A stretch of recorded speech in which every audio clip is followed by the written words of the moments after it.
Okay, I'm debating on whether or not I do this story time and share this information and tell what happened, but I kind of want to document it, and I think it could help other people with other things in their own stuff.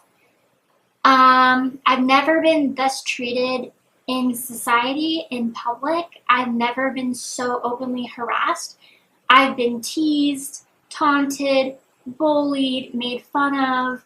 I've been hit on. I've been talked down to, whatever, but nothing to the extremity that just happened like an hour ago. Right now it's almost 4. This happened 45 minutes ago. I've been home for a little bit. So this is what happened. It's to preface, okay? Let me explain. So today is the 16th of the month of July. It is exactly 4 months that my boyfriend Nate asked me to be his girlfriend. So in honor of that, I wanted to prepare something really good. And he loves potato salad. So I was like, Ashley, I hit up my sister. I was like, Ashley, can you help me make the perfect potato salad? She's more unfamiliar with potato salad. She's done like everything but that. She's quite a cook. She's amazing. I love her for multiple reasons, but her cooking is one of them. But anyway, what I'm saying is I was at my sister Ashley's. And then I'm on my way home and I reach Main Street and I see this very erratic, crazy car with terrible driving. They were reckless, dangerous, all over the place, weaving in and out, abrupt stops, like soaring goes, like they were messy and they were ticking me off. And then I noticed the passenger was trying to talk to me like with his head out the window, and I had my window down as I always do to just enjoy the nice day, the weather, have my music blasting. That's just what I do. That's just how I drive. So I had my ring on, my promise ring on, and I was like pointing to it, like waving it in the air, like, I don't want to talk to you. I didn't say anything to this guy, but I was like, I don't want to talk to you. That was my way of saying, I don't want to talk to you. I'm uninterested. I have someone. Like, no. And so all of Main Street, this crazy driver and the crazy passenger friend, they're all over the place. And it was out of a movie. It happened so fast. It was a blur, but it also took forever. It was weird. It was like a movie. And I just remember feeling the whole time like so small. I felt so helpless and hopeless, so incapable, so distraught, so fight or flight. And I debated on telling my boyfriend Nate, and I sent him these messages on Messenger, just like little voiceovers, voice recordings.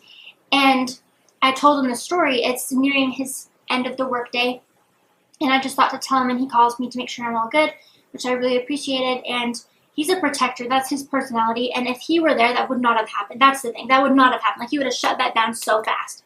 And the whole time it was happening, I was like, this can't be legit. Like, he's just flirting with me. But it was more, because it gets worse, gets better.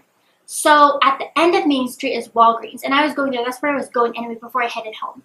And my place is like halfway through Main Street, so I passed my place. I'm glad I didn't stop by my house at that time, because he would have surely followed me. But I'm at Walgreens. I was there for candy. I had a craving, and I was very fast. I went in for my item, and I was like gone.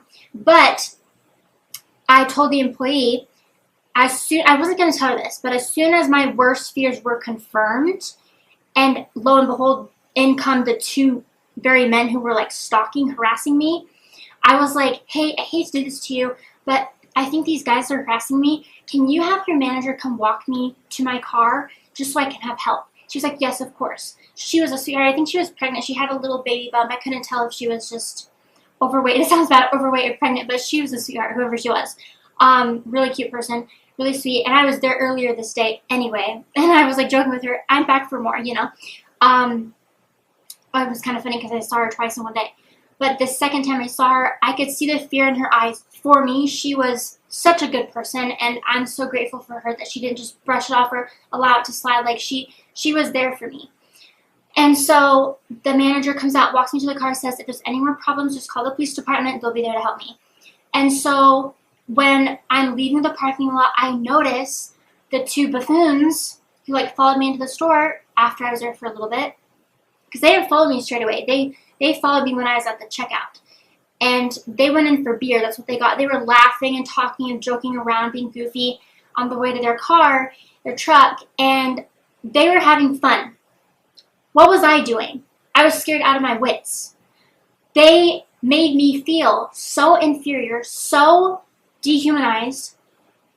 You don't do that to people. They scared me. I had a scare. And I called my dad on the way home. He was able to talk. He wasn't doing work at that point. But I called him. I told him what happened. He's like, okay, drive around for a little bit. You're going to be okay, Em. And he said to stop by the bank on my way before I go home. And that's what I did. Then I called him again there. And that's when my mom called me and said to talk to the police. And I've never called the police. Actually, I take that back. I have one time for somebody else because I was worried about their safety. So that time was years ago, though. I've never called the police for my own case. And it was uncomfortable and awkward. And I was like, I know this is probably not that big of a deal or that huge of a problem, but I just feel inclined to share. And the officer confirmed to me, he said that they've already had a complaint about this guy. They just don't know who he is. And so he's driving like dangerously, like a reckless driver, and he's scaring people. And I just feel so grateful for good people because that made me feel so little and insignificant. And I don't know what their intent was. They were openly flirting with me, taunting, teasing me. I've never seen him before until now, and I hope I never see him again. And I made it home safe and sound, and I'm feeling comfortable and confident that I'll be okay. But this is just a message to anybody being harassed. Please get help. It is never too small of a thing, and you may be safe now, but just get the help just in case. Just tell somebody in case. So if it happens again or if there's a next time, you'll be okay. I'm a little flustered right now, just thinking about it again. I wanted to do this video straight after it happened because that way it's fresh. But I just remember them swerving in and out of traffic, trying to talk to me, slowing down, speeding up. And I was on like the verge of tears at times because I just felt like no matter what I was doing something wrong. Like I was just trying to drive in a straight line. I was just trying to keep my eyes on the road in front of me. I was trying to be a good person and not flip them off and not get upset and just go about my day. And I was like, is that too much to ask? But I just have no understanding for bullies, for people who act like that, people who treat other people that way. So, anyway, I wonder if they talked to them in the Walgreens, like the manager or the employee. I wonder if they said anything, like, hey, leave her alone. I would have. I would have probably lost my job if that's out of line to say. But also the police officer said they went to Walgreens and they didn't catch him in time. So that's a bummer, but I'm assuming it's going to happen again because these guys are just weird. They are so okay with hurting people and scaring people, which to me is never, never okay. Anyway, so that was my story.